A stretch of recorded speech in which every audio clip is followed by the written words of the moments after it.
I have a story to tell, and I believe I'm going to tell it. Harold Lockett's story is one of survival, surviving Vietnam and the trauma. He's carried it and tried to bury it for more than 50 years. I shut Vietnam completely out of my memory. I tried my best to. He was drafted at 20 and served a year from 1968 to 1969. He came home with war stories of a hero, risking his life to save his fellow soldiers. I was a good soldier. I was a good soldier. He held on to the memory of his friend, Prentice Boyd from Texas. He told his youngest daughter about him on New Year's Eve when they came across this photo. He said, I just remember, he had the, prettiest white smile, and, that was, like my best friend there. Harold's last memory is on what he calls his worst day at war, filled with death, close calls, and explosions. His daughter determined to find her father's friend. I was looking for fallen veterans first. Because, at that point, my dad didn't even know if he had, made it out of Vietnam alive. She found Prentice Boyd Jr. from Texas on LinkedIn, messaged him the photo, and held her breath. He responded, wow, that's my dad. I've never seen this photo before. This is unreal.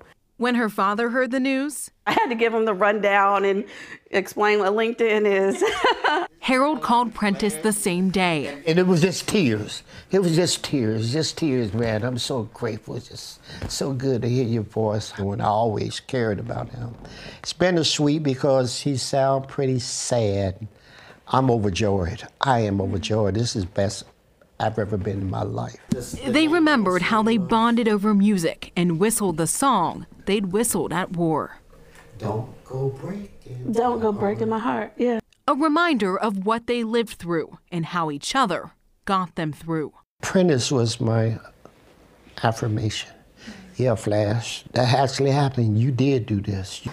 I'm a miracle. We're a miracle. Lockett says they just started sharing his stories with his family last summer and only with 2 people so far. He says Prentice has helped him realize even more that he has a story to tell, and he hopes other vets might too. Jatera McGee, WLWT, News 5.